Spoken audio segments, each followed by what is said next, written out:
Hello there, welcome back to Yubistudio. I'm Yubi, and today I brought our final episode for my self-portrait series. And my last vlog is about doing double layouts, and double layouts is a final process of my photo creative discipline, and it's about how I bring my edited photos and I combine them into one, playing with blending modes, and two different photos kind of come together and create a new imagery. I started double layouts initially because seeing one single photo wasn't really tapping onto my dreamed imagery in my head.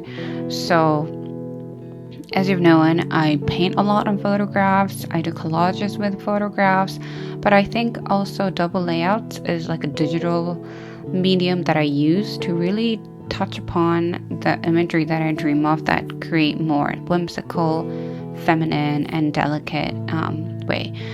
I use Photoshop mainly to create these double layouts, but I do believe Photoshop is available as a phone version on the app, so if you are going to do it on your phone, give it a try and let me know how it goes. But whatever app that you're going to use, it's important that that app has a blending mode of a photo. I'll show you in a bit. And blending mode and copy and paste is usually what I just use in Photoshop to create these double layouts. So let's start. So I bring out an edited photos folder, and usually, if you see here, I have a photo of portraits and photo without any people in it, and I usually combine them too. So I'm going to choose here a photo of a portrait that I want to use, and then I'm going to go down and see what kind of photo without a portrait might fit that well. Usually I don't really think that much. I just choose like several and kind of pull it out on Photoshop and see what fits the most. I'm just going to bring these three and I drag them on Photoshop. I'm going to bring down my examples for now. And just like you've seen in my layouts, my background becomes one of the still lifes and the portrait goes on top. But just to compare, I usually look at this like basic elements of art. So here I see a lot of things going on the bottom part, and it's kind of empty on the top. So I might go with something that has a bit of focus on the top. I really like this light movement, and I think that pop yellow will really stand out because this has a faded beige in it.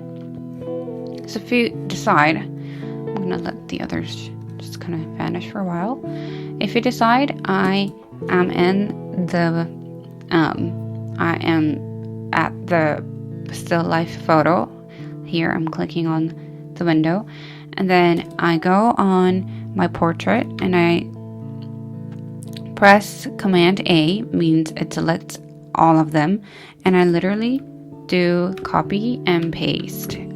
That's Control C and Control V, and I copy the photo onto the still life, and after I do that, I press Control T, and that means it transforms the photo. And I'm going to shrink it down as far as I see the photo is located in the center, or it doesn't have to be center if you don't want to. And I just press enter, and there is like the basic foundation of the double layout. So it's like the basic composition, and after that, if I want to kind of add different elements of maybe flowers coming along, I'm going to bring out another photo. I'm going to do the same thing. It's Control A, and I copy it, Control C and V. So this is where the blending mode comes in. So over here where it says normal, this is all the blending modes. So blending modes, it's like literally modes of blending that creates different reflections of the photo. And I use a lot of different things, really, to be honest, according to what the photo looks. So in this case, because there's a lot going on where my head is located, I'm going to press one of them and make the opacity down. So opacity is how strong it is or how weak it is. It depends on how the photo looks. I usually pull it down or pull it up. And then I usually have it a little low and then go through the blending mode to see what will match and what doesn't match. So I'm going to go through. I usually really like luminosity because it brings up that, I don't know, like the tinted color. And I think it's really pretty. It's almost feminine. So I'm actually going to leave it as luminosity. And I actually want to crop like a little bit of here. So it's not, the tinted color are not like overwhelming my face. So here, this is called a marquee tool. It's like selection tool.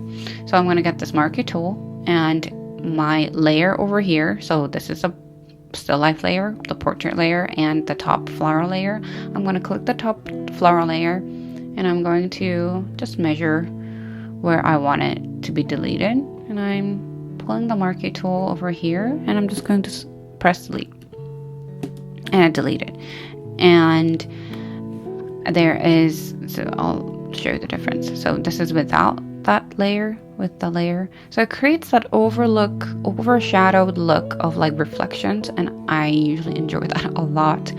And if you want, you don't have to delete the face, you can leave it. But sometimes, depending on what mood I'm going for, I usually like the face coming apparent, or sometimes I leave the face kind of covered. It depends. So this is the first double layout, and I'm going to do another one. In this case, I'm going to do one that has my face a little bigger. Let's see. Okay, I'm going to choose this photo with the profile photo. And let's see, I'm going to choose whatever still life that I haven't chosen in the beginning. I look at a lot of light too, like in the still life, because these lights, usually blending modes really catch it and they make like a highlight. So I'm going to choose those and I drag them into Photoshop. Okay. So, I'm gonna, okay, so here, what I'm looking at, another like art element, it's kind of simple background. So I would actually look for, I'm gonna pull these on again. I'll actually like a background like this, where there's a lot going on, because there's a little nice contrast to it. So I'm gonna do the same thing. I'm selecting the portrait photo and I'm gonna drag it here. Okay. I'm gonna pull everything down that's not in use. Okay, and then after I drag down, I press Command T, and the top layer, which is the portrait layer, is selected, and I'm going to shrink it a little down until I see the flowers a little. Okay, and I'm going to show you how that light works. So I think I like this light going on, so I'm going to copy this photo again up on here, and I'm going to play with blending mode. So let's see. Oh, saturation's really nice too, actually. But do you see the light? I'm trying to show you where the light was. So here and here, there's highlights here, and see how they change according to the blending mode. Like here, it shows really well over here, but because the opacity is 100%, which means transparency is 100%, it's covering the whole thing. But I'm going to lower it down a little bit. Maybe in this case, I could actually cut it here. But I actually like this kind of, faded, hazy, white, sheer look. Depends what you're going for. Luminosity is really nice too. Look how that light turns out. Look how that blue kind of faded away. but I really like the lighten part. So here I'm going, because I like that light source being highlighted on the top and kind of playing well with the others, I'm going to leave it here, but maybe I will delete a little bit on the face part. But in this case, I'm going to go to the marquee tool, but I'm going to make a circle. And in this case, if you see the tools for the marquee, you could choose what kind of shape you want, and I usually have a fixed ratio of 1:1 because I want the size to be exactly the same. So I pull it down from one corner to the other until the marquee circle kind of fills up exactly in the square, and I'm going to pull it down here. And it's here, and I'm pointing to the top layer with the light, and I'm going to delete. And here we go. It is showing another layer. It's like 3 layers on top with the light and stuff. I